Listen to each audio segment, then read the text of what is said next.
Assalamualaikum warahmatullahi wabarakatuh. Bagaimana kabarnya hari ini?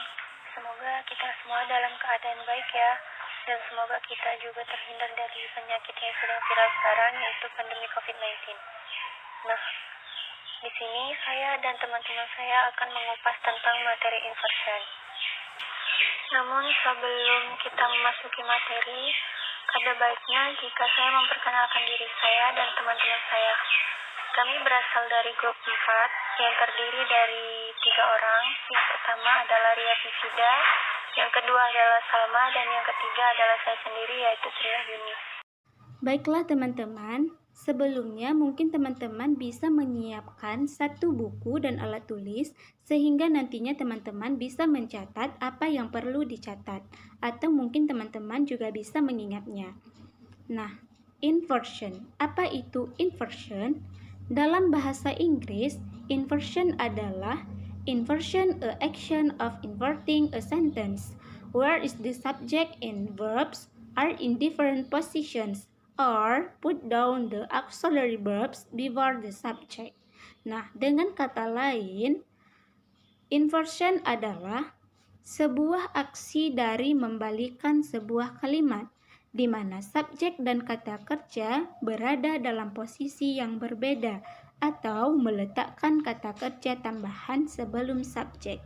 Nah, itu dia pengertian dari inversion. Atau yang lebih gampangnya kita bisa mengatakan bahwa inversion ini adalah ditukar posisi.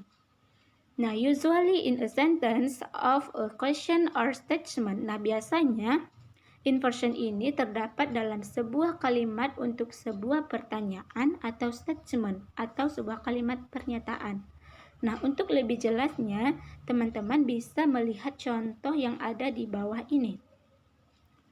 Example, I have never seen snow. I have never seen snow. Saya belum pernah melihat salju. Nah, kalimat ini merupakan sebuah kalimat general atau kalimat umum. Nah, ketika kalimat ini di-inverse, maka menjadi never have I seen snow. Never have I seen snow. Terdapat perbedaan di antara kedua kalimat ini, di mana pada kalimat general atau kalimat umum, subjeknya berada di depan kata kerja atau auxiliary. Nah, ketika kalimat ini di-inverse, subjeknya berada di belakang kata kerja atau auxiliary, sedangkan auxiliary-nya atau kata kerjanya berada di depan subjek.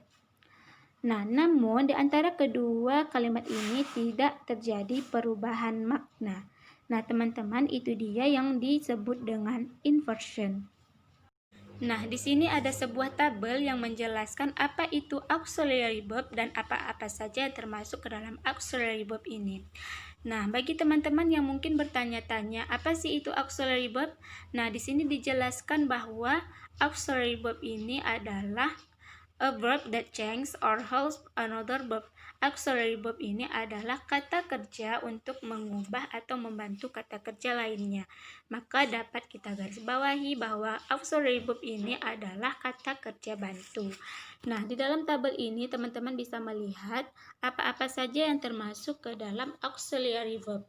Nah, yang pertama ada am, is, are, was, were, being, been, be, has, have, had, did. Nah, ini merupakan auxiliary verb yang berasal dari to be ya teman-teman. Nah, itu selanjutnya ada shall, will, should, would, might, dan seterusnya. Ini adalah auxiliary yang berasal dari modals. Kemudian, inversion ini terdiri dari dua tipe. Yang pertama ada subject verb inversion dan yang kedua ada subject operator inversion. Untuk tipe yang pertama ada subject verb inversion. Artinya apa? Artinya subjek yang mengikuti kata kerja. Dengan kata lain, kata kerja berada di depan subjek dan subjek berada di belakang kata kerja. Untuk tipe yang pertama ini memakai rumus main atau auxiliary verb plus subject. Untuk lebih jelasnya teman-teman bisa melihat contoh. Example, there is your best friend here. There is your best friend here. Ada sahabatmu di sini. Di mana is sebagai auxiliary verb, your sebagai subjek. There is adalah kata kerja yang berada di depan subjek. Dan ini dikatakan sebagai inversion tipe yang pertama, yaitu subject verb inversion, di mana kata kerjanya berada di depan subjek. Nah, untuk tipe yang kedua ada subject operator inversion. Artinya, subjek yang mengikuti kata kerja bantu. Dengan kata lain, auxiliary verb berada di depan subjek dan subjek berada di belakang auxiliary verb. Nah, untuk tipe yang kedua ini memakai rumus auxiliary verb plus subject plus main verb. Example, did you draw this? Did you draw this? Apakah kamu menggambar ini? Di mana did sebagai auxiliary, you sebagai subjek, dan draw sebagai main. Did sebagai auxiliary berada di depan subjek, dan ini merupakan inversion untuk tipe yang kedua, yaitu subject operator inversion, di mana kata kerja bantu atau auxiliary-nya berada di depan subjek. Di sini saya akan menjelaskan tentang bagaimana bentuk penggunaan pada inversi. Yang pertama yaitu question, pertanyaan. Contohnya dalam bentuk pertanyaan itu, where is your room? Di mana kamarmu? Dalam contoh tersebut, your sebagai subjek dan is sebagai to be atau kata bantu. Yang kedua, digunakan setelah ekspresi kata keterangan tempat. Contohnya, under the tree there is a lion which looks for a meat. Artinya, di bawah pohon ada sebuah singa yang mencari daging. Under the tree ini sebagai kata keterangan tempat, subjeknya itu adalah singa, dan is sebagai to be atau kata bantunya. Yang ketiga yaitu bentuk atau kalimat-kalimat bersyarat. Contohnya, if you love me, you shall understand me. Yang artinya, jika kamu mencintaiku, kamu harus mengerti aku. Ya, ini kan kalimat bersyarat, jadi setiap kalimat bersyarat itu ada tekanan, kayak mengharuskan. Itu kata harus berarti itu sebagai kata bantu atau to be-nya.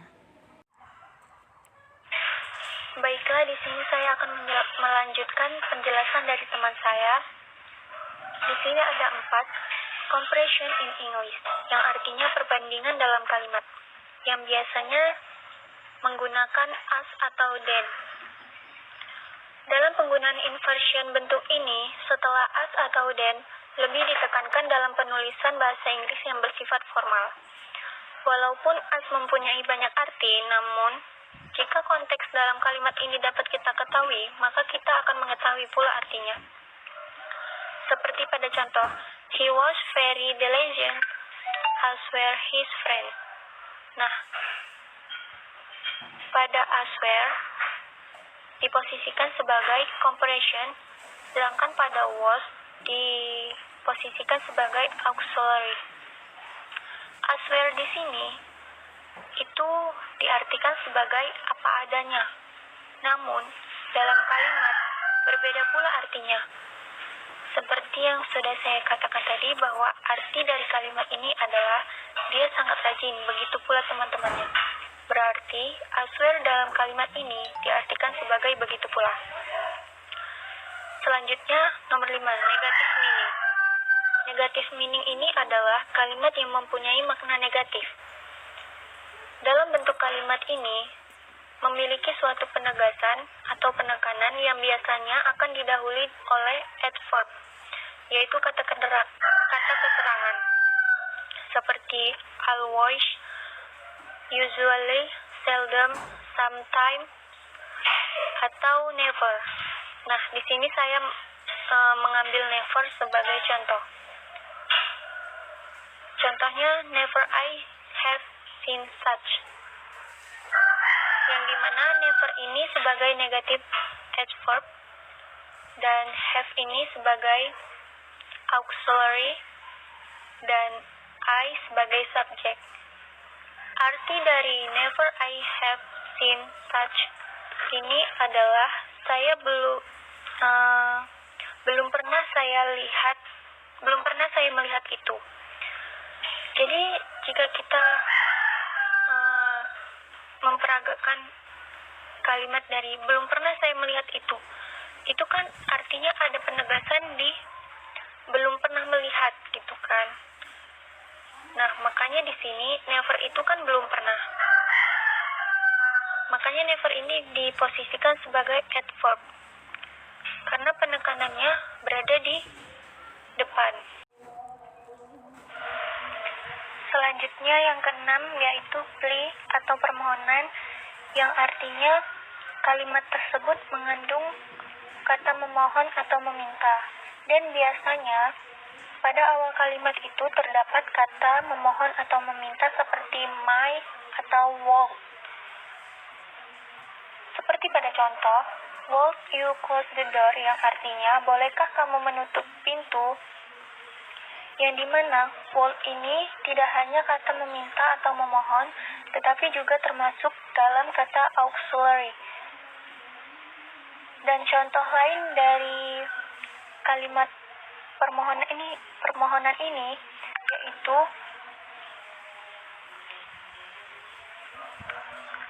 may you remember me and pray for me, yang artinya semoga kamu mengingatku dan berdoa untukku.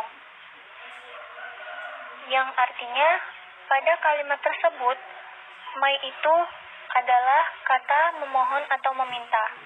Selanjutnya yang terakhir yaitu storytelling atau bercerita. Dalam kalimat storytelling ini biasanya diawali dengan bentuk kalimat elipsis, yang dimana kalimat elipsis ini adalah penghilangan yang biasanya ditandai dengan tanda baca. Seperti pada contoh, what do you mean? Ask John.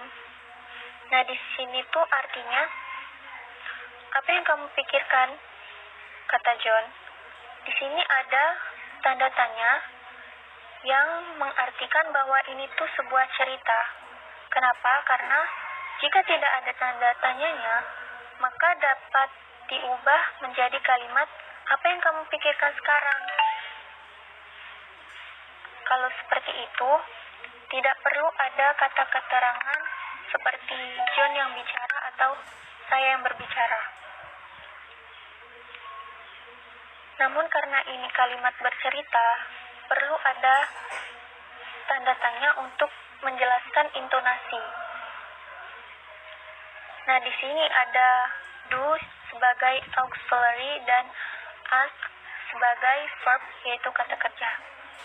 Dari materi yang sudah dijelaskan oleh saya dan teman-teman saya, kami mengambil dari berbagai referensi sebagai berikut.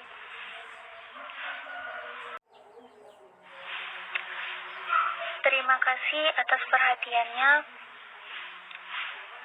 dan maaf jika ada kesalahan kata atau penyampaian penjelasan yang kurang dimengerti. Jika ada pertanyaan atau jika Anda ingin bertanya, bisa ditulis pada kolom komentar atau juga diskusi dalam grup. Terima kasih. Wassalamualaikum warahmatullahi wabarakatuh.